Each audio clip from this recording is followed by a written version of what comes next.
Okay, this is the second video I'm making about my comparison between the Track of the Wolf brass and the Bertram brass. I have two once fired pieces of brass here.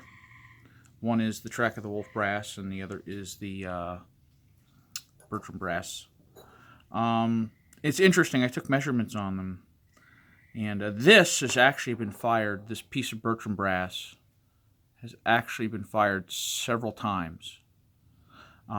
This piece of brass, this Track of the Wolf brass, which is the head stamp is not marked of the maker, has only been fired once.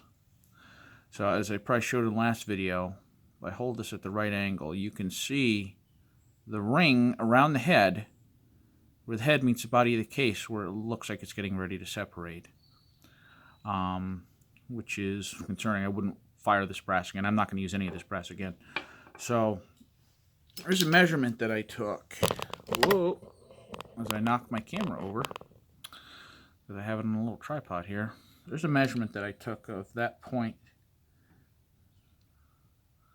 It's about 0.488 inches. So actually, you know what? Hang on.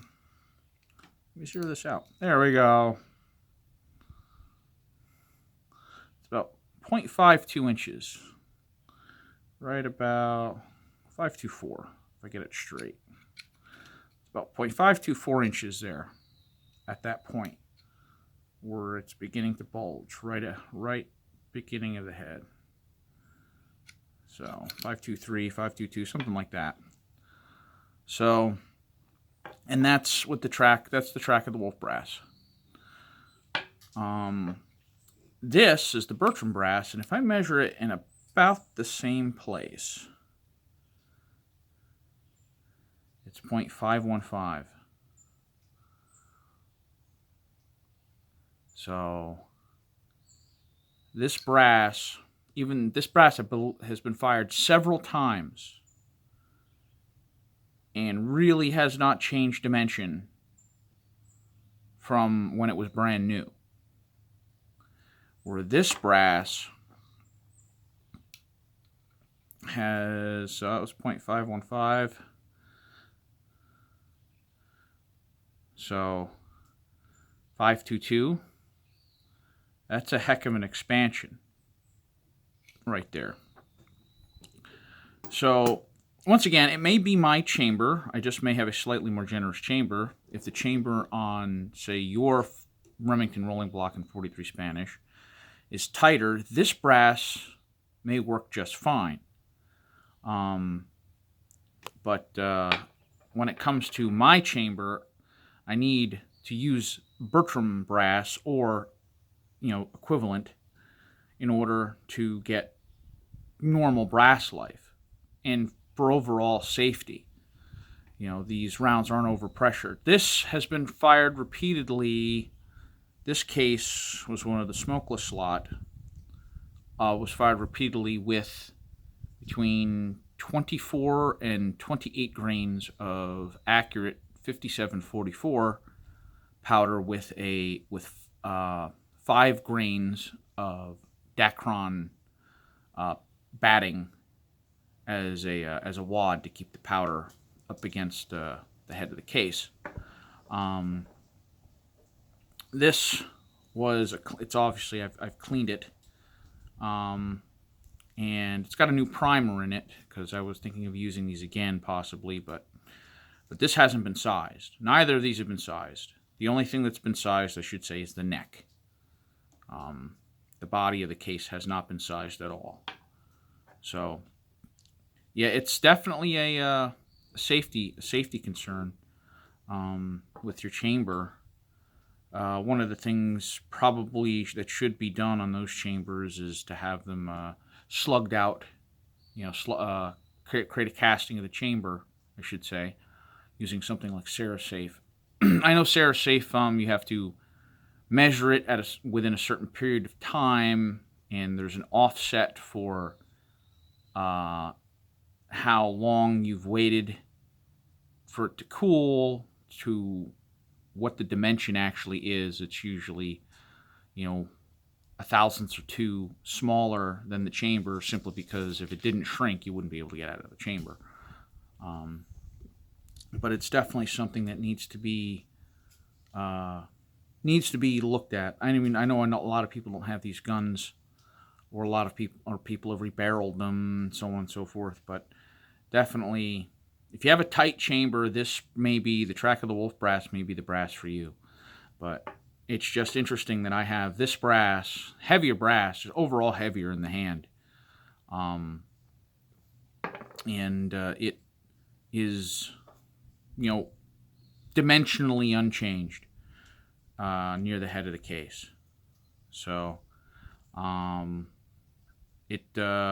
neck blows forward a few thousandths, obviously, to fill the chamber. And the only thing I'm doing on these things are neck sizing. I'm trying to work up a load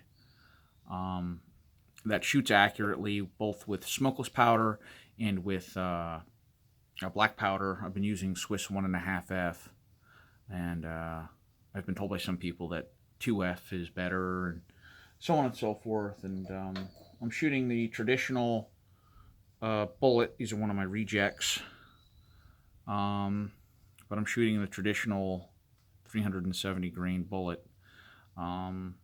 As cast, these come out pretty close to the diameter, about 430. These cast at about 439, and my bore slugs out to pretty much exactly that. I slugged it out with a round ball. So just trying to get some more accuracy out of it. Right now it's shooting around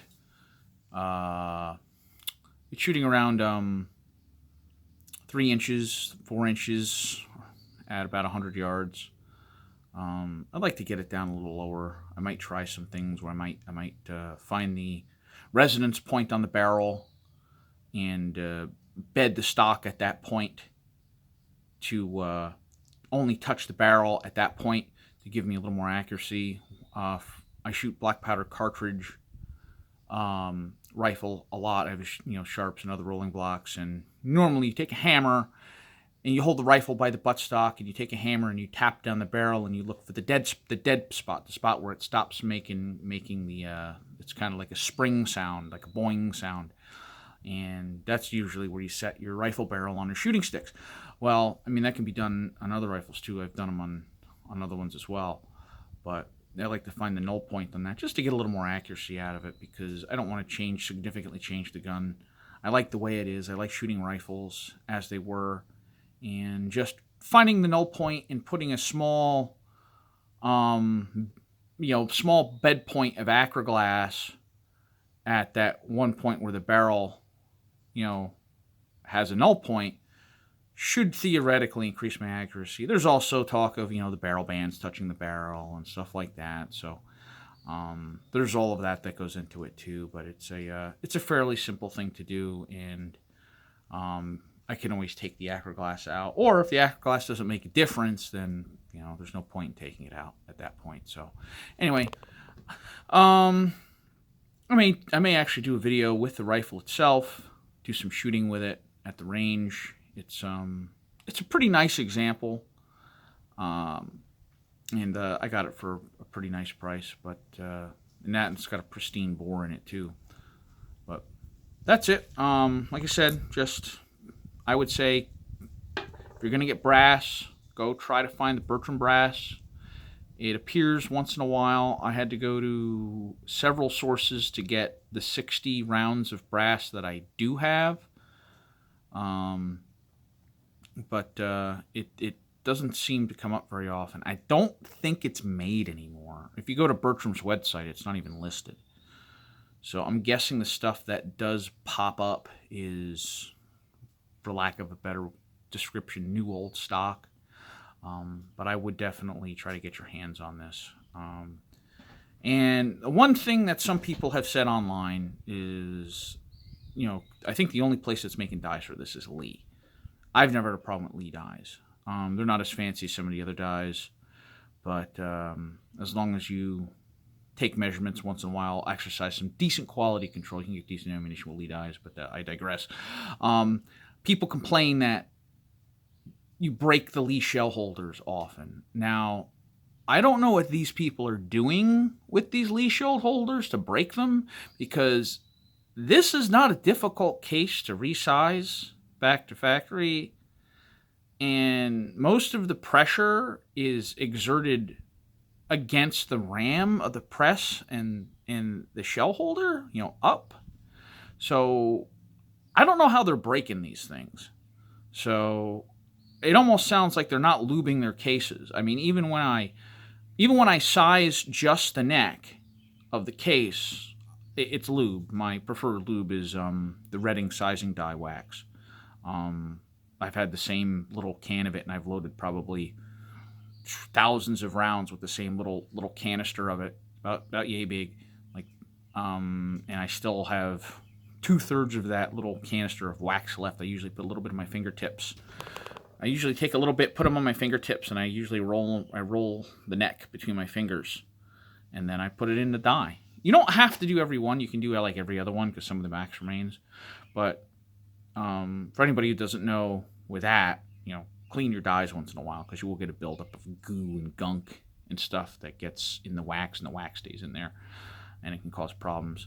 But it's rare. That's it. I know not many people watch these videos, but it's definitely good to have them archived, because there's always those one of us that has some obscure question about something like an obscure round like this and don't have an answer, and kind of have to find out for themselves. So anybody who ever does this in the future, I certainly hope that this is helpful. Have a good day.